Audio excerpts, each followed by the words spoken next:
Bismillahirrahmanirrahim. Assalamualaikum warahmatullahi wabarakatuh. Alhamdulillahillazi arsala rasulahu bil huda wa dinil haq liyuzhirahu ala dini kulli wa kafa billahi syahida. Asyhadu an la ilaha illallah wa asyhadu anna Muhammadan abduhu wa rasuluh la nabiyya ba'da amma ba'du. Yang terhormat Bapak Dr. Arif Muboy SAG MPD, kemudian yang saya banggakan teman-teman yang insya Allah dirahmati oleh Allah. Baiklah, kepada kesempatan kali ini kami dari kelompok 5 akan menjelaskan tentang penelitian tindakan kelas. Materi yang pertama yaitu akan disampaikan oleh Eva. Kepada Eva dipersilakan. Baiklah, saya akan mengawali presentasi makalah dari kelompok 5 dan saya akan menjelaskan yang bagian A, yaitu pengertian tindakan penelitian kelas. Penelitian tindakan kelas atau PTK adalah penelitian yang dilakukan oleh guru dengan tujuan untuk memperbaiki mutu pelaksanaan pembelajaran di kelasnya. Dengan demikian, PTK berfokus pada proses belajar mengajar yang terjadi di dalam kelas dan dilakukan pada situasi yang sebenarnya. Hal ini berarti bahwa tindakan tersebut merupakan suatu kegiatan yang dirancang untuk dilakukan oleh siswa dengan tujuan tertentu. Oleh karena itu, tujuan PTK adalah memperbaiki kualitas proses pembelajaran, maka kegiatan yang dilakukan haruslah berupa tindakan yang diyakini oleh tindakan yang biasa dilakukan. Dengan kata lain, tindakan yang diberikan kepada siswa harus terlihat lebih efektif, efisien, kreatif, dan inovatif. Atau dengan kata lain adalah hal yang berbeda dari biasa yang dilakukan guru dalam praktik pembelajaran. Penjelasan materi. Yang kedua yaitu tujuan penelitian tindakan kelas. Nah, apa sih penelitian tindakan itu? Nah, penelitian tindakan itu merupakan salah satu cara yang strategis bagi pendidik untuk meningkatkan dan memperbaiki layanan pendidikan bagi pendidik dalam konteks pembelajaran di kelas. Nah, kemudian tujuan utama dalam penelitian itu yaitu memperbaiki serta meningkatkan layanan profesional pendidik dalam menangani proses belajar mengajar. Nah, tujuan itu bisa dicapai dengan melakukan berbagai tindakan alternatif untuk memecahkan persoalan pembelajaran tersebut. Nah, maka fokus penelitian tindakan kelas itu adalah terletak pada tindakan-tindakan alternatif yang direncanakan oleh pendidik, kemudian diuji cobakan, lalu dievaluasi apakah tindakan-tindakan alternatif itu dapat digunakan untuk memecahkan persoalan pembelajaran yang sedang dihadapi oleh peserta didik pada saat itu. Nah, jika perbaikan dan peningkatan layanan profesional itu dalam tenaga kependidikan dalam konteks pembelajaran dapat terwujud berkat diadakannya tindakan penelitian atau penelitian tindakan kelas. Ada tujuan penyerta yang harus dicapai sekaligus dalam kegiatan pendidikan itu, yaitu berupa terjadinya proses pelatihan dalam jabatan penelitian layanan pembelajaran.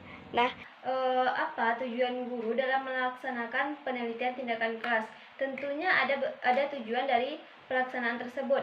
Di antaranya yang pertama itu memperbaiki dan meningkatkan mutu praktik pembelajaran yang dilaksanakan guru agar tercapainya tujuan pembelajaran. Yang kedua, itu memperbaiki dan meningkatkan kinerja pembelajaran yang dilaksanakan oleh guru tersebut.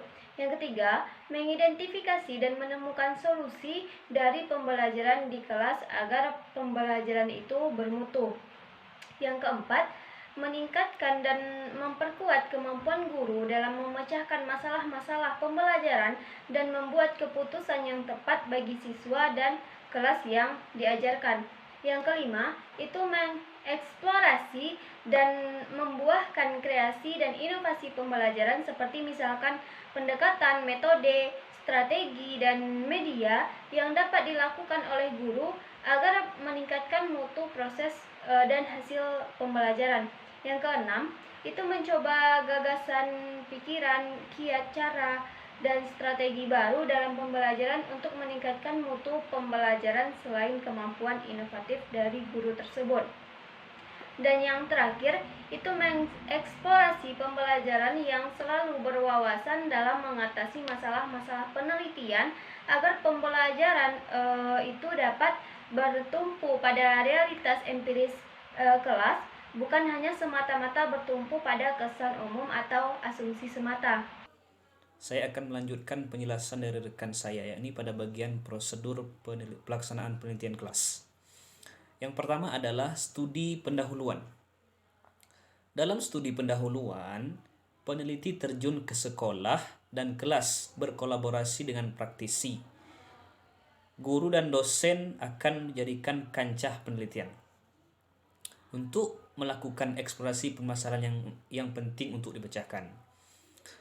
Kemudian dalam studi pendahuluan ini setidaknya ada 2 kegiatan yang dilakukan. Yang pertama adalah identifikasi dan perumusan masalah, dan yang kedua adalah kolaborasi dan pembentukan tim. Kemudian pada identifikasi masalah, perumusan masalah, ada 4 langkah sistematis dalam identifikasi dan perumusan masalah itu. Yang pertama adalah merasakan adanya masalah, dan yang kedua identifikasi masalah, yang ketiga analisis masalah, dan yang keempat perumusan masalah. Kemudian kolaborasi dan pembentukan tim itu terdiri atas peneliti, guru, dosen yang dijadikan kancah penelitian serta diketahui pimpinan. Peneliti sebagai mitra pembina dan guru atau dosen sebagai pelaku tindakan secara penuh. Dan yang kedua adalah penyusunan desain pelaksanaan penelitian tindakan kelas. Penyusunan desain pelaksanaan penelitian tindakan kelas merupakan rangkaian lanjutan dari identifikasi dan perumusan masalah.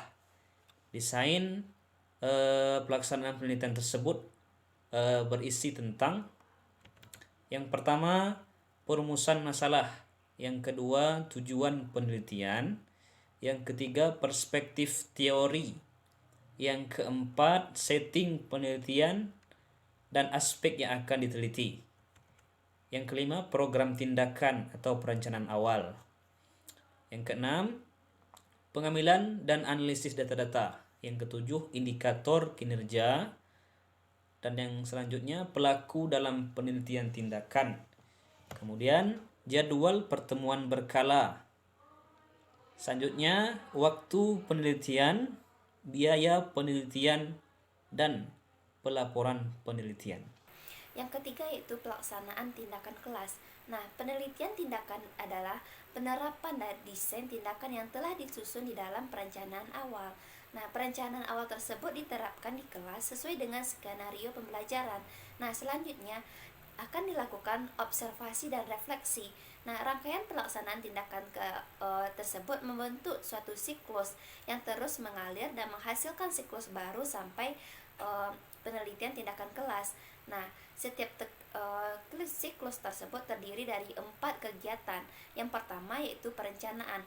Nah, di dalam perencanaan ini mencakup 3 hal. Yang pertama itu merumuskan solusi tindakan dalam membentuk hipotesis tindakan. Nah, yang kedua yaitu analisis kelayakan. Yang ketiga persiapan tindakan. Nah, pada poin yang kedua itu ada pelaksanaan tindakan. Nah, pelaksanaan tindakan ini adalah merealisasikan secara aktual dalam kelas sesuai dengan persiapan atau skenario tindakan perbaikan yang telah disusun tadi. Nah, selanjutnya yaitu ada observasi. Nah, observasi ini merupakan suatu upaya merekam segala peristiwa ataupun kegiatan yang terjadi selama tindakan perbaikan berlangsung. Nah, observasi ini dilakukan dengan menggunakan alat bantu atau tanpa alat bantu. Nah, yang keempat yaitu refleksi. Nah, refleksi ini merupakan kegiatan pengkajian terhadap keberhasilan atau kegagalan terhadap pencapaian tujuan sementara. Nah, gunanya yaitu untuk menentukan tindak lanjut dalam rangka mencapai tujuan akhir yang mungkin ditetapkan dalam pencapaian berbagai tujuan sementara lainnya. Nah, dalam kegiatan refleksi ini, setelah diperoleh makna dan dapat memecahkan suatu masalah secara merumuskan, maka kegiatan penelitian tindakan kelas ini dihentikan. Nah, prosedur yang keempat yaitu laporan penelitian tindakan kelas. Nah, pembuatan laporan ini hendaknya tetap dilakukan dalam teamwork sehingga hasil penelitiannya dapat dipahami dan dilaksanakan. Nah, dilaksanakan kembali. Laporan penelitian ini mencakup keseluruhan prosedur penelitian dan hasil temuan-temuannya. Nah, laporan ini selanjutnya akan dijadikan bahan untuk diseminasi atau sosialisasi kepada rekan peneliti, rekan-rekan sejawat ataupun masyarakat ilmiah lainnya. Menjelaskan mengenai karakteristik penelitian tindakan kelas. Karakteristik yang pertama yaitu tindakan kelas dilakukan atas dasar adanya masalah yang dipicu oleh kesadaran guru bahwa praktik pembelajaran yang dilakukannya di kelas memerlukan perbaikan. Karakteristik yang kedua yaitu tindakan kelas merupakan suatu bentuk kegiatan inquiry yang dilakukan melalui refleksi diri. Yang ketiga yaitu tindakan kelas dilaksanakan di dalam kelas oleh guru sebagai peneliti utama sehingga penelitian yang dilakukan terintegrasi dengan kegiatan pembelajaran dan dapat berupa perilaku ataupun tindakan inovatif guru dalam proses berinteraksi dengan siswanya. Yang keempat, karakteristiknya yaitu tindakan kelas bertujuan untuk memperbaiki kualitas pembelajaran. Nah, dalam hal ini perbaikan dilakukan oleh guru secara bertahap dan berkesinambungan selama proses pelaksanaan penelitian. Kolaborasi antara si pendidik dan juga si peneliti merupakan suatu ciri khas dari penelitian PTK, di mana dengan adanya kolaborasi tersebut diharapkan antara si peneliti dan juga si pendidik dapat mengkaji problema yang tengah dihadapi oleh guru dan juga siswanya dalam proses belajar mengajar.